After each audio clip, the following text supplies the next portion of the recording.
Y'all, it is still so weird recording here again. I feel like this was like my pre being sick era, and like being back here again. It feels weird. I love it though. My books look so pretty. My baby.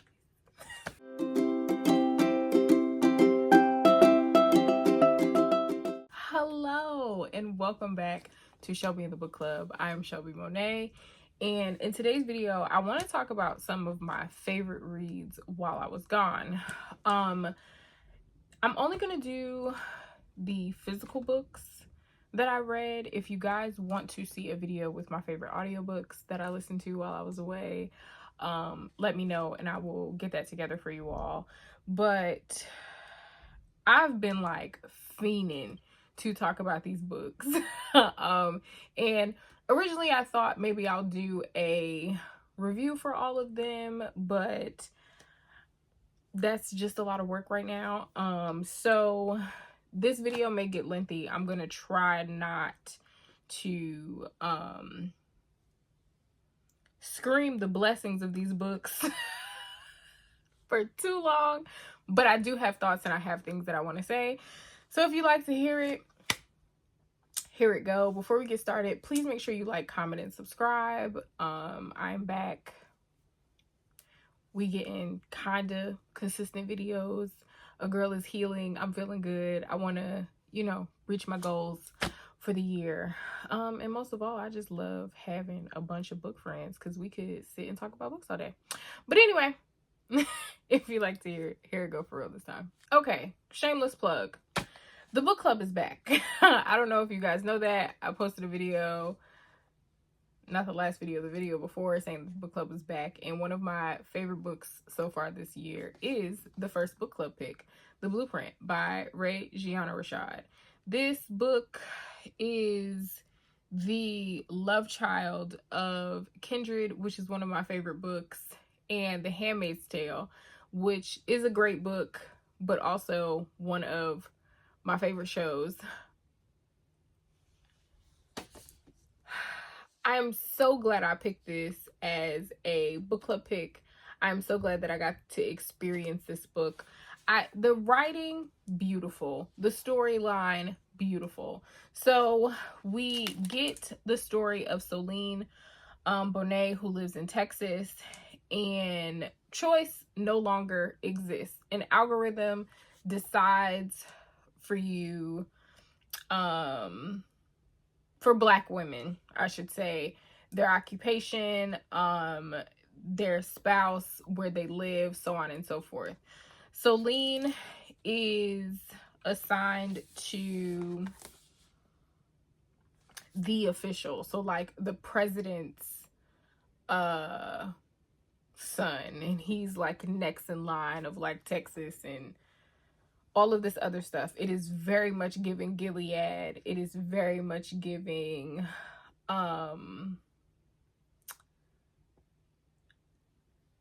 if we don't do something, it might be us. I hate to be that person that wishes that on us, but it's a phenomenal book. I think the reason that I often struggle with books that have this particular type of content, that like, the race war won, the wrong side of the race war won, and all of that. The reason that I have problems with those books is because Black people are usually missing. People of color are usually missing from those books. And this, we are front row and center, and it shows a lot of the things that we still go through today. Like, it's not, I think that's the part that makes it so creepy, is that it's not talking about anything that hasn't already happened. I think my favorite part about this book, other than the writing and the pacing of the story, is that it is talking about the thing that I always talk about. We are not as far removed from our ancestors as we think we are. A big part of this is Soline being able to connect to one of her ancestors that was a slave. I think we all should be reading this. I think this is going to give you the writing that you've been looking for, right? I think this is going to give you the commentary that you've been looking for. I don't understand why people are not screaming from the rooftops about this book. I would have assumed that it would have been one of Oprah's book club picks. I don't understand why it's not. Don't worry about it, sis. I got us. I got us. I DM'd her and I was like, ma'am, you have blown me away. So I keep talking about the pacing. What the pacing reminds me of in this book is, so there are bits and pieces in this book where it feels like so much is happening and it's moving so fast and so slow at the same time. And the first thing that came to mind is the relationship that we have with whatever religion or source or the ancestors or spirituality that we believe in, right? Where we want them to move so fast on our behalf and we want things to happen, and trying to learn that trust, trying to figure out that if I just believe, everything will be okay. And that is so well written on the page. Like every time I get to a point where like I want to bite my nails off, everything works out. Everything is okay. All is well. We don't have anything to worry about. So the Blueprint, I highly suggest this. And again, shameless plug, my book club is reading it. If you want to join Shelby in the book club, the link to our Discord chat is in the underneath bar. You can always join. Now, this next book.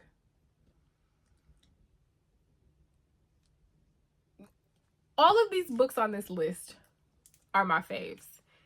This next book, I don't know that there will be a book to top the greatness of this next book. James by Percival Everett. You guys may have heard of him because of the movie American Fiction. It's based on his book Erasure. This is my first Percival Everett read. I had not read anything by him prior to this, and I blame y'all. It is y'all's fault that I have never heard of this great... James is a retelling of Huckleberry Finn with the focus on Jim, who is the slave in Huckleberry Finn that Huck travels down the Mississippi with, and they go on a bunch of adventures. This is from his perspective. There is commentary on race. There is commentary, a lot of commentary on language and linguistics and the importance of fluency in language for marginalized groups of people, and how the fluency in language in turn leads to survival. Okay. It's I can't even talk. I'm so excited. It's well written. It's witty. It's informative. And it's a plot twist for your ass. Do you hear me? It makes... I think... Not that it takes away from Huck Finn, right? I think there is a place for Mark Twain's writing and the wittiness of his writing and the things that he was trying to do. But I think my favorite part about this is that you can see the comparisons in the writing style and how he sticks to the wittiness that Mark Twain has in his writing without completely mimicking. Does that make sense? Like, it wasn't a copy and paste. He did the same things that Mark Twain was doing in Huck Finn with the social commentary, but he made it his own. And I feel like he made the story better. I'm sorry. I feel like he made the story better. This is amazing. I feel like it's another must read. And when I read up about Percival Everett, I love that he is an English professor. He should be teaching. He should be teaching, okay, for as long as he possibly can. Yes, this book is amazing. I finished reading it and I just stared at it. I was in awe. I could 5-star read. It was absolutely amazing. like, I plan to read it again soon. I actually want to listen to the audiobook, just to see what that experience is like. A phenomenal book. Phenomenal book. Next, we have The American Daughters by Maurice Carlos Ruffin. This is another author. This was my first time reading his work. The cover. The cover. Okay, I could say the same thing about James. I feel like as soon as I saw this cover, I was like, it's very much giving Toni Morrison. And that's when I should have known that this was going to knock my socks off. Okay, yes, we judge books by the covers around here. But anyway, the cover. I wanted this just based off of this. Like, I remember he posted this cover reveal like on Twitter or something like that, and I was like, yes, add it to my pile immediately. I want it now. Okay, and I did a review for this book. The video, you'll probably be seeing that video after this video is up, so I won't go into too much detail. I will say that this is a very thought-provoking book. The story itself is about a girl named Addie. Her and her mother are slaves. They are sold to New Orleans.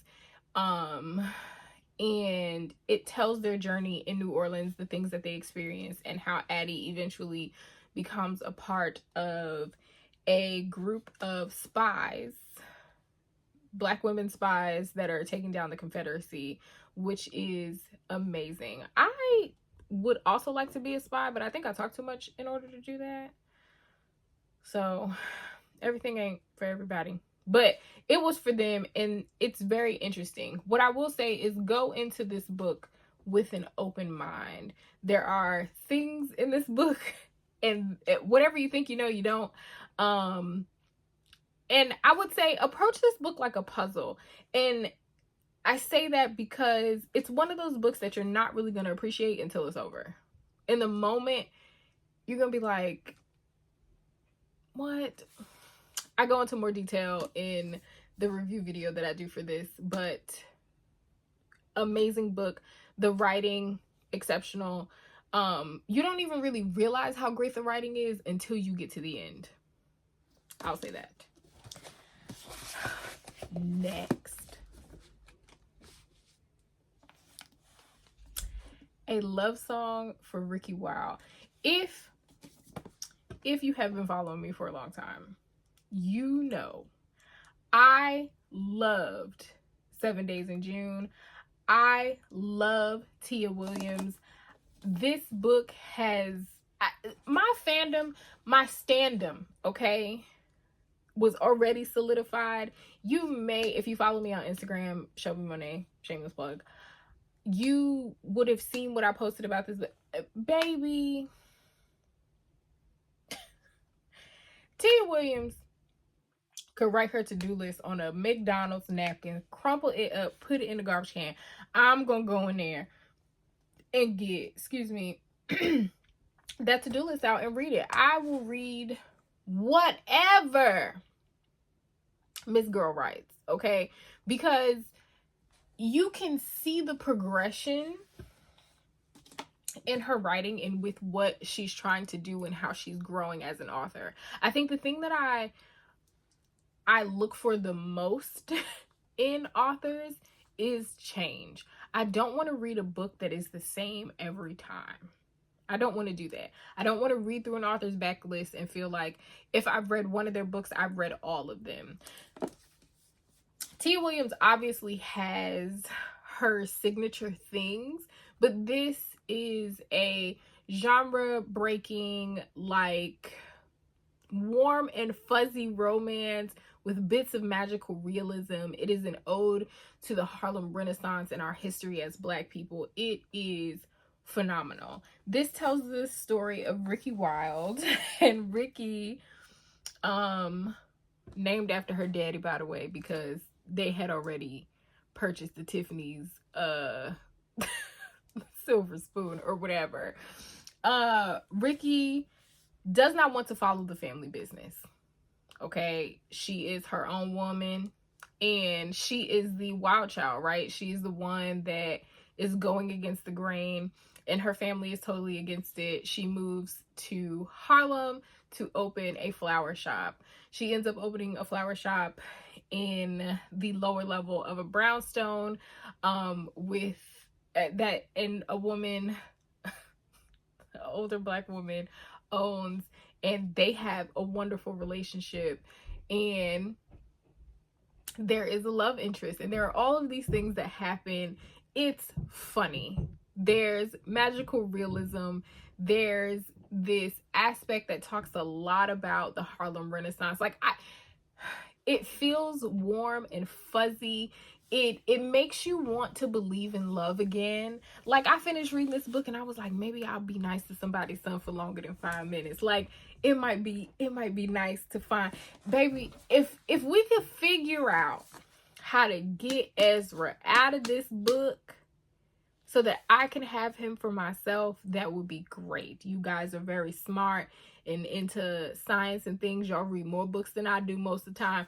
We got to figure out how to get Ezra out of this book for me. And I'm not sharing him, okay? Okay. I absolutely love this book. I want more romance like this book. The only other one that I can think of is Real by Kennedy Ryan. It's REEL, like a film reel. That is the only other book that I can think of that made me feel warm and fuzzy in the same way, and had that touch of history in it, and like music in it. That was really good. So if you guys have any other suggestions or recommendations of books, romance or otherwise, that are similar to this, I would love them, because I absolutely enjoyed reading this. And I think it's a good stepping stone for people that want to read romance and maybe don't really know where to start or where to begin. I think this is a good one for you. I absolutely loved it. And this is a signed copy. I'm gonna keep this book forever. I'm gonna keep it forever. It was so good. Last but certainly not least, When Crack Was King by Donovan X. Ramsey. Mr. Donovan, sir, Mr. Donovan, sir, if you are reading this, if you are watching this, see, I can't even talk. If you are watching this, sir, I've just been telling people you're my cousin, because you put your ankles in this book, and history shouldn't be written any other way but then this way. You did that, sir. Baby. So a thing that I've been doing lately is, because I like to annotate my books, I don't mind writing in my books, but I don't be having enough space for all my thoughts. So I've been getting these index cards. They're huge, and I use them as a bookmark, and I put all of my notes and stuff on here. There's still things in this book that are highlighted, underlined, little notes in the corner, whatever the case may be, but I use this. Can you tell by how full this is how much I enjoyed this book? So When Crack Was King gives a history of the crack epidemic. My favorite thing about this book is that not only does it give you history and it gives you fact, obviously, because it's a nonfiction, but directly after, it gives you the perspective of people that were actually living it. I think too often we view history from a standpoint of what the laws were and what the politicians were doing, and we never actually talk to the victims. We never actually talk to the people experiencing it, right? So I think that's something that we should all think about, and I think that's why I am often saying that we should read more fiction, because fiction gives us the perspective of the people, and it gives us the emotions of the people that are actually affected, that are actually experiencing these things, right? So with this, we get the story behind the crack epidemic, we get all of these moving pieces, we get a lot of history, but then we meet 4 different people that were living during the time and experiencing it. So there's Elgin, whose father was a was an addict. There is Lenny, who was an addict and a sex worker. There was Kurt Schmoke, who was the first black mayor of Baltimore, and all of the things that he went through trying to advocate for his people, be a good politician. It was very, very interesting to see things from his perspective. And then we got Sean, who was a drug dealer, actually from New Jersey. Sean McCrae, he's from Newark, New Jersey. Amazing book. One of my favorite things too is that it starts out with Donovan's memories of like hearing his elders talk about crackheads and not really understanding as a kid. So he said, I hardly ever saw Michelle, despite the fact that she lived just a few doors down the block from my family. I don't remember meeting her, but I learned to be afraid of her.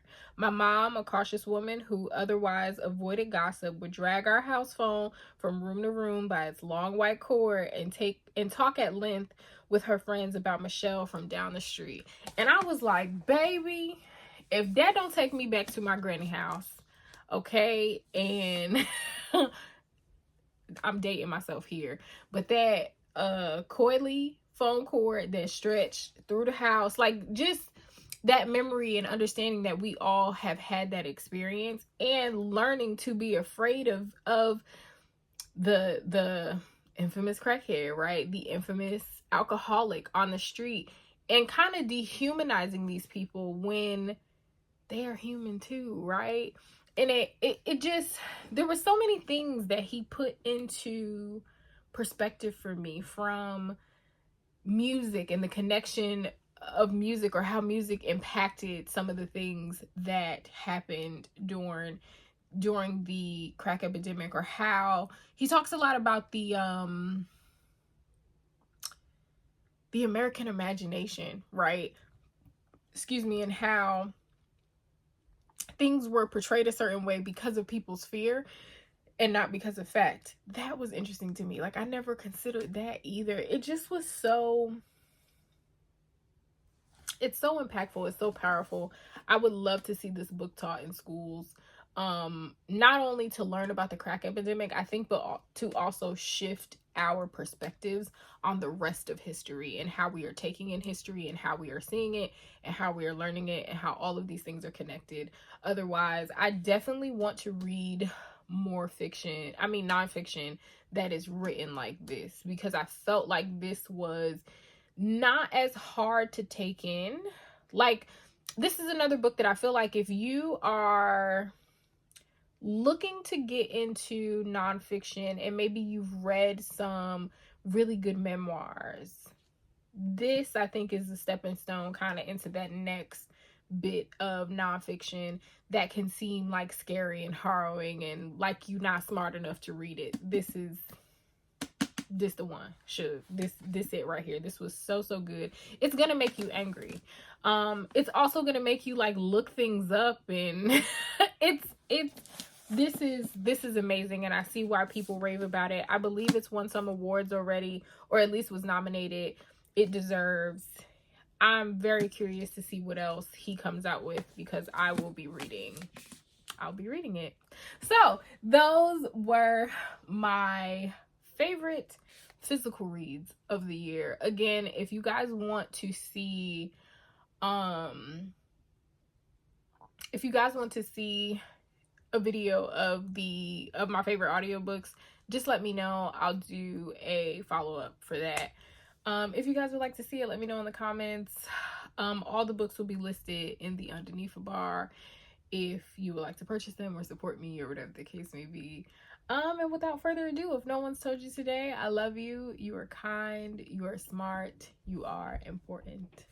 Bye, friend.